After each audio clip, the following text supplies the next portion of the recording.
అందరికీ నమస్కారం. చాలా సంవత్సరాలు బట్టి ఈ పైరసీ అనే మహమ్మారిని ఆ బారిన పడ్డా మేము ఎలా తప్పించుకోవాలి, ఎలా బయటపడాలి అని చాలా వర్రీ అవుతుండేవాళ్ళం. ఇది ఫిల్మ్ ఇండస్ట్రీ మీద డైరెక్ట్గా ఇండైరెక్ట్గా లక్షలాది మంది ఆధారపడి ఉన్నారు.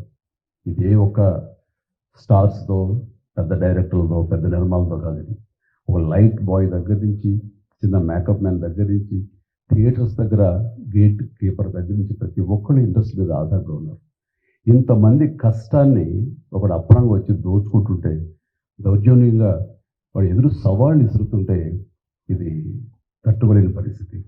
సో ఇలాంటి వాటికి మార్గం ఏమిటి, ఎలా బయటపడాలి అనే దాని మీద తర్జన భర్జన పడుతున్న ఈ సమయంలో గత కమిషనర్ సివి ఆనంద్ గారి ఆధ్వర్యంలోనూ, అప్పుడు ఏఎస్పీ కవిత గారు, శ్రీనివాస్ గారు, వీళ్ళు, అలాగే ఆయన వెళ్ళిపోయిన తర్వాత దాని తర్వాత మళ్ళీ ఇది ఇలాగే ఉంటుందా, ఇలాగే కుంటుపడిపోతుందా, ఇలాగే తెరమరుగైపోతుందా అంత సమయంలో సినిమా ఇండస్ట్రీ గురించి, సినిమా కష్ట నష్టాల గురించి బాగా తెలిసినటువంటి, అన్ని రకాలుగా కాచి ఓడపోసినటువంటి, ఎంతో కన్సర్న్ ఉన్నటువంటి వ్యక్తి మన సిపి సజ్జనార్ గారు. ఆయన చూపించిన చొరవకి, ఆయన రెసిస్టెంట్ ట్రయల్స్కి మిగతా ఆఫీసర్స్ అందరూ సహకరించిన దానికి ఈ రోజున ఎవడైతే ఛాలెంజ్, ఏ పైరేట్ అయితే కనుక ఛాలెంజ్ విసిరేయడో దమ్ముంటే చూసుకోవడానికి, అతన్ని ఈ రోజున పట్టుకోవడానికి వారు సహకరించారు. అది వారి మనస్ఫూర్తిగా వారిని, వారికి సహకరించిన ఆఫీసర్ శ్రీ కవిత గారిని, శ్రీనివాస్ గారిని, ఇతర మహేష్, మన సిఏఎల్ని, వాళ్ళందరూ కూడా మనస్ఫూర్తిగా పరిశ్రమ తరపు నుంచి, నా తరపు నుంచి నా అభినందనలు, ధన్యవాదాలు మనస్ఫూర్తిగా తెలియజేసిన సందర్భంగా.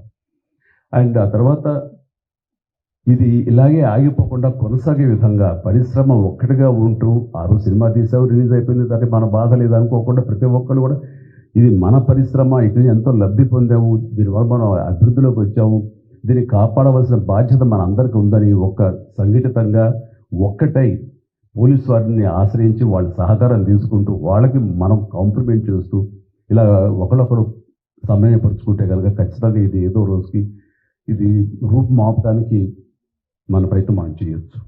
అండ్ ఇది ఈ రోజున గ్రేట్ అచీవ్మెంట్, ఈ ఐబొమ్మ నిర్వాహకుని పట్టుకోవటం. అలాగే last time Madras Tamil blasters అని అతన్ని పట్టుకోవటం.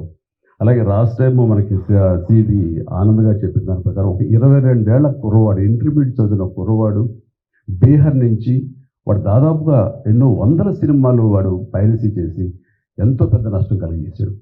ఈ సంవత్సరం ఆరంభంలో కూడా దిల్ రాజు గారి గేమ్ చేంజర్ దగ్గర నుంచి, తండేల్ అనే సినిమా కానీ, ఇలాగా కింగ్డమ్ అనే సినిమా, ఓజీ, ఇలాంటివన్నీ కూడా దీన్ని బారిన పడి చాలా పెను నష్టం జరిగింది.